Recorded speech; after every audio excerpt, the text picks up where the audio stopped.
नमस्कार लाडक्या बहिणींनो, तुमच्यासाठी एक अपडेट आहे जी ई-के-वाय-सी करण्यासाठी 31 डिसेंबर 2025 ही तारीख शासनाकडून शेवटची देण्यात आलेली होती मुदत.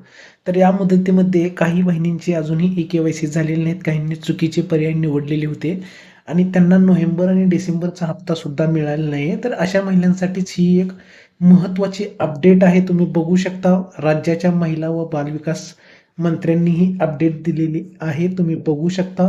आता तुम्ही घाबरून जाऊ नका. तुम्हाला जे हप्ते मिळालेले नाहीत ते मिळणारच आहेत. त्या संबंधित जी-आर सुद्धा शासनाने काढलेला आहे. डिसेंबरमध्ये ज्या महिलांना अजूनही हप्ता आलेला नाही त्यांच्यासाठी जी-आर काढून तो निधी वितरित करण्यास शासनाची मान्यता मिळालेली आहे. लवकरच 7 ते 8 दिवसामध्ये ते रक्कमसुद्धा जमा केली जाणार आहे.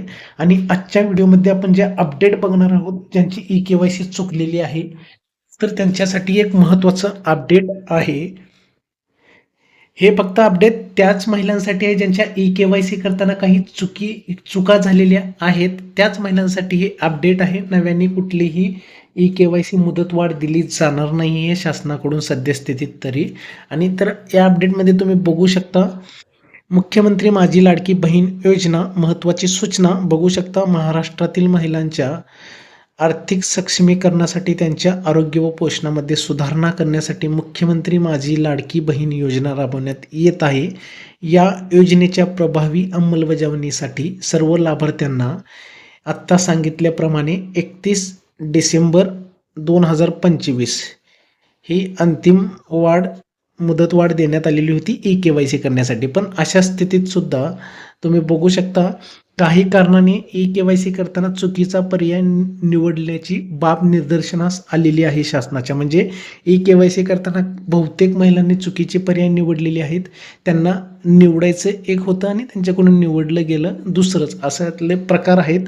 तर हे निदर्शनास आलेले आहे शासनाच्या. म्हणूनच योजनेच्या निकषानुसार या लाभार्थी महिलांची क्षेत्रीय स्तरावर अंगणवाडी सेविकांमार्फत प्रत्यक्ष पडताळणी करण्याच्या सूचना राज्यातील सर्व जिल्हाधिकाऱ्यांना देण्यात आलेल्या आहेत. फिजिकल व्हेरिफिकेशन म्हणतो आपण, म्हणजे प्रत्यक्ष पाहणी पडताळणी केली जाणार आहे. म्हणजे अंगणवाडीच्या जे सेविका असतात तुमच्या गावामध्ये, त्यांच्यामार्फत ही पडताळणी केली जाणार आहे. जवळच्या अंगणवाडी सेविकांशी तुम्ही संपर्क साधू शकता. जर तुम्ही स्वतःची ई-के-वाय-सी करताना काही चुका झालेल्या जे प्रश्न होते शेवटचे, काहींना संभ्रमात टाकणारे प्रश्न होते किंवा काहींना अजूनही प्रश्नच कळलेले नव्हते, त्यांनी चुका केलेल्या, जिथं होय निवडायचं होतं तिथं त्यांनी नाही निवडलेलं आहे, किंवा जिथं नाही निवडायचं होतं त्यांनी होय पर्याय केलेला आहे.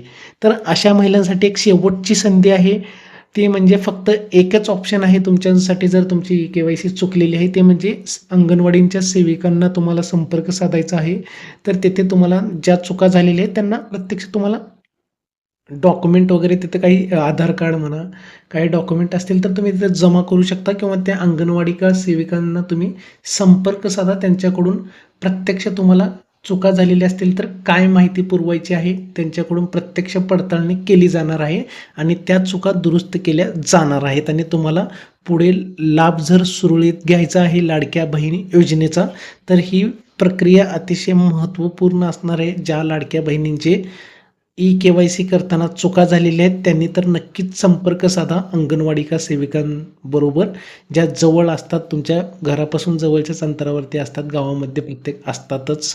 तर त्यांच्यासाठी तुम्हाला कॉन्टॅक्ट करायचा आहे. ते म्हणतील ते डॉक्युमेंट त्यांना द्यायचं आहे. त्यासोबतच तुम्हाला सर्वात महत्त्वाचं, नोव्हेंबर डिसेंबर महिन्याची सुद्धा जर तुमची चुका ई-के-वाय-सीमुळे जर काही हप्ते थांबलेले असतील तर तुम्हाला ते सुद्धा सुरळीत चालू होणार आहेत. पुढे तुम्ही लवकरात लवकर अंगणवाडी सेविकांना संपर्क साधायचा आहे. आणि तसे आदेशसुद्धा शासनाकडून जिल्हाधिकाऱ्यांना दिलेले आहेत. लवकरच तुम्हाला अंगणवाडी सेविकांच्या संपर्कात जायचं आहे आणि त्यांनी जे चुका झालेले आहेत ते त्यांना व्यवस्थित सांगा. त्यांच्याकडून पडताळणी केली जाणार आहे, ती खरंच आहेत की तुम्ही पात्र आहात की अपात्र आहेत, त्यांच्याकडून तपासणी केली जाणार आहे. जर एक महत्त्वपूर्ण अपडेट होतं लाडक्या बहिणींसाठी. जर माहिती आवडली असेल आणि असेच नवीन नवीन अपडेट जर तुम्हाला हवे असतील तर चॅनलला लाईक आणि सबस्क्राईब करा. धन्यवाद.